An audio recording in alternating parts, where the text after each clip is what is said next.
Ụtụtụ ọma nọ ụmụ ọdịnala Igbo. Anyị apụta n'ụla. Orie ọma nọ.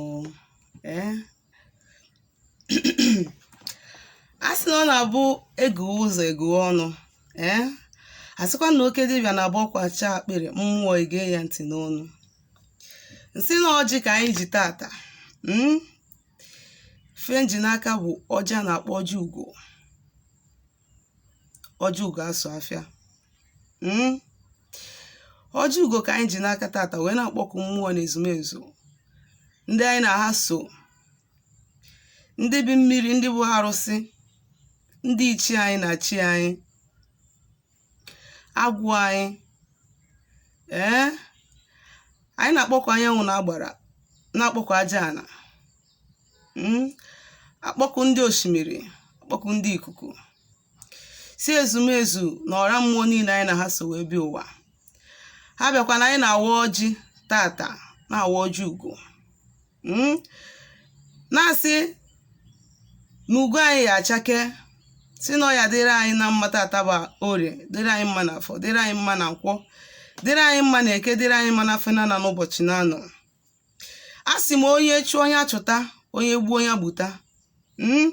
A sị na anyị ejere obodo n'ala obodo, si na anyị adị ka echi maka na echi adịghị agwụ agwụ. Nsị na anyị azụ ka afịa mana anyị ama nna ka afịa. Nsị na akara niile anyị ji bi ụwa ya achake. Nsị na ezumezu mmụọ niile anyị na ha so, mmụọ na-apụ apụ, ndị osimiri. Anyị si ka apụọ njem n'isi anyị n'ofu n'ofu, jee chụtara anyị ife anyị yeri tata bụ orie, ma chụpụ nke yerikwana anyị. A sị m na ụgbọ anyị ji wee pụta ata malụ mma, mana nke anyị ma eji wee lata ya ka mma. A sị m na ọnwa bịagodoro anyị na anyị emeri ya. Ifeọma ka anyị na-ayọ n'isi nwoke n'isi nwaanyị. Anyị na-gbuo n'aka nri ka anyị bute ngozi, anyị gbuo n'aka ekpe anyị ebute ngozi, anyị gbuo n'iru anyị ebute ngozi. Anyị siri ezumezu mmụọ niile anyị na ha so, ha jee chụtara anyị oke anyị n'ofu n'ofu. Ndị nọ n'ogologo ụzọ, ndị nọ na T junction, ndị nọ na 4 junction. Anyị si ha jee chụtara anyị oke anyị, ndị nọ na Y junction, ha jee chụtara anyị oke anyị. Na afọ onye ji ofu ya ha nata ya nye anyị, afọ onye ji ibo ya nata ya ofu nye anyị ofu. Na mmụọ ka ha bụ, afọ onye ji ibo ya nata ya, afọ onye ji ịtọ ha nata ya ịbụ onye anyị. Anyị si na onye ọbụla na-achụ anyị ga-ada, na anyị ji ọfọ n'ọfọ ka ọgwụ. Nsị na onye fọ anyị si na ọfụwa anya ka anyanwụ gbuo ya isi, ka na ụmụ anyanwụ ka anyị bụ. Anyị si na ikuku anara ama n'ọnya, na anyị amakwa n'ọnya ndị iro. Nsị na ada ebu a na-ebu, na nwoke ma nwaanyị anyị ebukwana anyị. Mmiri ada enwere anyị enwekwa n'iro. Nsị na onye ọbụla gwọọla anyị ọgwụ ya saa n'ụlọ, ọ sacha ya nwụrụ. Nkwuosio na onye fụ anyị lụta nwa ya nwụrụ anwụ, anyị so ọzọ nwụọ. Fọma ka anyị na-ayọ nụ ka o meela anyị. N'otu anyị si kwuo ya na ife anyị jikwanụ bụ ọjị ugo, bụkwa ọjị ikenga. Anyị si na ikenga ghara anyị eju nata oyi, na ikenga anyị ajụ oyi. Kacha anyị na ikenga anyị jee chọtara anyị ife anyị eri. Na tata bụ orie, chọtara anyị na afọ, chọtara anyị na nkwọ, chọtara anyị na afịa na nọ n'ụbọchị na anọ. N'ụtọ anyị si kwuo ya ka ọ ga-esi dị. Ifeọma ka nsi ka o meelu nwoke, ka o meelu nwaanyị. Ụkwụ ọma anyị ji pụọ, ụkwụ ọma anyị ga-eji wee bata. Ihe ọma n'aka nri anyị, ihe ọma n'aka ekpe anyị. N'ụtọ anyị si kwuo ya ka ọ ga-esi wee dị n'ọfọ ise. Dọkwanụ ta ọjị. Aka m bụkwa onye nke gị, nwaada agbara ọma ụzọ mmiri. Abụ m onye mgbasa ozi ọma ọdịnala Igbo, bụrụkwa dibịa Igbo. Isiokwu nji maka ya wee bịa tata bụ maka ịchụ aja.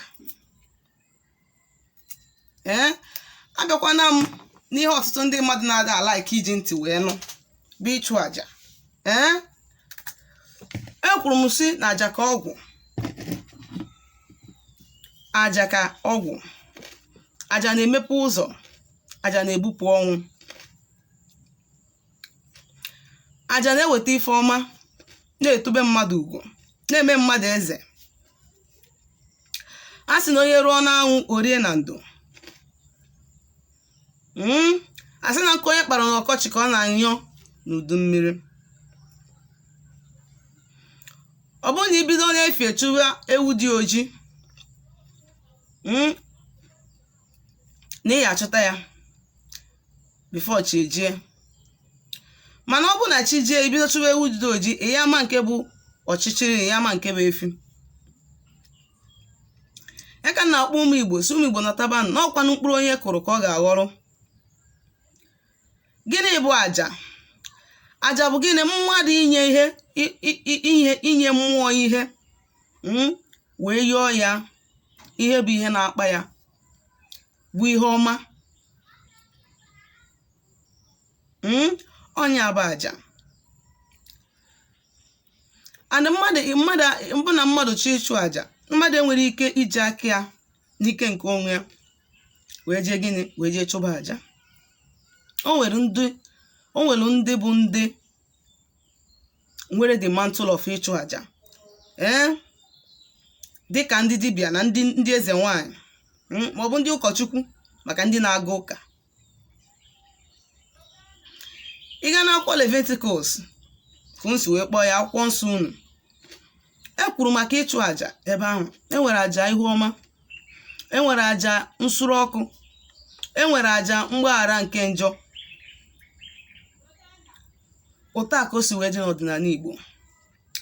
O nwere aja ị ya achụ dịka ndị mere alụ. Aja ha na-achụ n'oge dị ụta bụ gịnị? Aja mgbaghara mmehie, aja mgbaghara njọ ka ha na-achụ. Ọ bụ na ị na-achọ ihe ọma, ị chụọ na aja ihu ọma, ma ọ chụọ aja ire ọma. Enwere aja nsure ọkụ na aja ndị ọzọ dị iche iche mmadụ ga na-achụ. Onye bụ onye Igbo enwere ike ịpụta n'ogide wee sị ọ chọrọ ịchụ aja. O nwere ike o metụ gị n'obi nke iji bụrụ mmadụ, gị chụọrụ nna gị aja ma ọ chụọrụ chi gị aja ka ọnọdụ anyị nọ n'ime ya wee dị mma. Mana o nwere ike ọ bụrụ that entity of power ị chọrọ inye ihe bụ ihe na-anaghị oke for that blessing na that moment. Ọ dị nnọọ ka mmadụ onye isi na-awa aje na-enye ya ọgwụ afọ ọlụlụ. Ifuru na isi na-awụ ya ga na-awa ya. Kedu ka ị ga-esi wee malụ mmụọ ị kwesịrị ịchụrụ aja? Ọ bụgodoro ụdị na ịrụchago ọrụ niile dị n'ụzọ gị wee lụọ ọrụ gị niile as a first time n'ọdịnala Igbo, wee lụọ ọrụ gị niile from A to Z. Ekwesịrị ịnọgide gịnị? Ijee n'afa jụọ ese, gbaa afa wee mee gịnị? Mara ma o nwere mmụọ chọrọ inye gị ihe ọma, ma o nwere mmụọ chọrọ inye gị ihe ọma. Ka ime gịnị? Ka ị chụọrụ mmụọ ahụ aja ka o mee gịnị? Ka ọ fast na dat ihe ọma ahụ ọ chọrọ inye gị. Ọkwa na onye mmụọ riri ihe n'aka ya ka ọ na-anụrụ okwu. Onye akpata na ya afụ dibịa na-akọmandị mmụọ. Ọ bụ na dibịa dị arụrụ ana, o jiri mmụọ o ji alụ ọrụ wee mee gịnị? Na-aghasa obodo, na-ekechi ụmụ mmadụ, na-alụ ọrụ ana dị iche iche. Maka gịnị? Na mmụọ ahụ, mmụọ na-apụ apụ ọ na-eyuzu emere gịnị? Ọ marọ gị nwa bụ onye ọ na-asend after. Ọ marọ gị nwa maka gịnị? Onye ọma bụ onye na-enye ihe. Onye na-enye mmụọ ihe ka mmụọ na-anụrụ okwu. Onye na-enye mmụọ ihe ka mmụọ na-ege ntị. Ịghọtago? Nke mbụ, duto na gị nwa iwara akpa aja. I nwere the mantle of ịchụ aja. I nwere the mantle of summon some entities of power for ege ntị. Ife ya eme bụ gịnị? Ije gịnị? Gbagodo afa dị deep. Malụ mmụọ, ma o nwere mmụọ na-anaghị oke. O nwere ndị ga-alụcha ọlụ ha. O nwere ndị ọnwụ ga-adị n'ụzọ ha, ma ha mara na ọnwụ dị n'ụzọ ha. Agbalụ ha afa first time, afụrụ na ọnwụ dị n'ụzọ ha. Maka na o nwere ike onye na-achọ ịgbanye onye ahụ mmụọ lụcha ya wee kpudo ya wee sị gịnị? Na o nwere mmadụ dị ndụ ya afụ ihe a o melụ. Ihe nwere ike ije n'afa for the first time, onye ahụ alụcha alụ gị ọlụ, ma ya fọrọ na ọnwụ ahụ dị n'ụzọ gị. Mana ihe chọrọ ịgwa gị bụ na ọ bụrụ na ị bụ onye na-abụ ịnọkọta ije na afa jụọ ese, ọ bụgodị na-agbagolu gị afa wee lụọ ọlụ gị one or two things. Ị na-achị ọzọ, ọ bụgodị na ọchị gị ka inyelu nri na ndị ichie gị ka inyelu nri. Ị na-achị azụ n'afa na ọ bụ na ọnwụ dị n'ụzọ gị, awụ afọ ya pụta. Maka na ihe aha sị na mmadụ agha afụ na chi gị ya eme gịnị? Gbapuo ya. Ndị ichie gị, ndị nyelu ihe ga-eji gbafuo ya. Anya ka eji wee sị na onye nyelu mmụọ ihe ka mmụọ na-ege ntị. Onya ka mere ndị ụmụaka ndị na-asị small girl with big God, small girl with big God in real sense bụ na ị nwere ike ịfụ mmadụ iche na onye ahụ bụ nkanka mmadụ, mana mmụọ ezumezu so ya ya kwudonwu ha. Just like otu anyị si dị kịta na ndị Igbo anyị emego abandon entities of power, mmụọ na arụsị niile dị iche iche anyị nwere. Ọ bụ na onwe nwata ọsọgodi ya bụ na ikwu nne nwa ahụ bụ n'ebe anwa, nwa ahụ wee jee gịnị wee kute mmụọ ahụ wee chụkwaa ya. Ịmakwa na mmụọ ahụ ga na-anụrụ ya okwu karịa ọha obodo niile. Ịmakwa na ọsị mmụọ ahụ pụọ ije ọ pụọ ije, ịmakwa na ọsị mmụọ ahụ nata ọ nata. Aja na-ebupụ ọnwụ ike, aja na-eweta ihu ọma.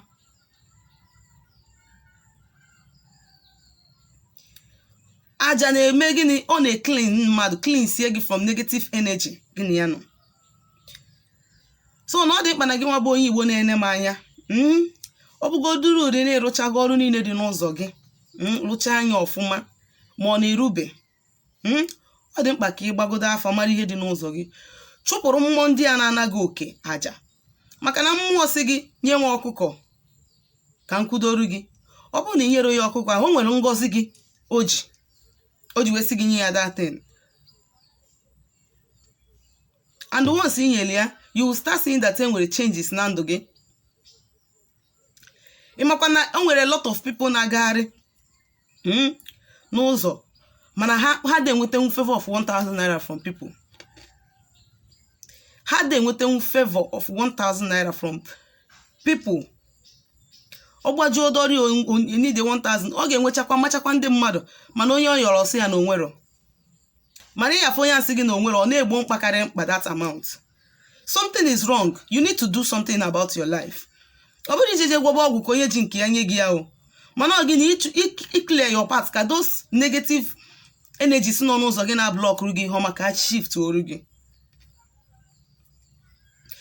Ịmakwa na onwe ndị nọ ha na-emeki ego, that is ego ha ga-eji wee bụrụ mmadụ wee kwudo onwe ha bụrụ odogwu, mana what they do is this: even if they get the money, family ife eji eme, because of na o nwere mmụọ na-agba gị ụgwọ, ijebeje chụkwa mmụọ wee chụọrọ ya aja.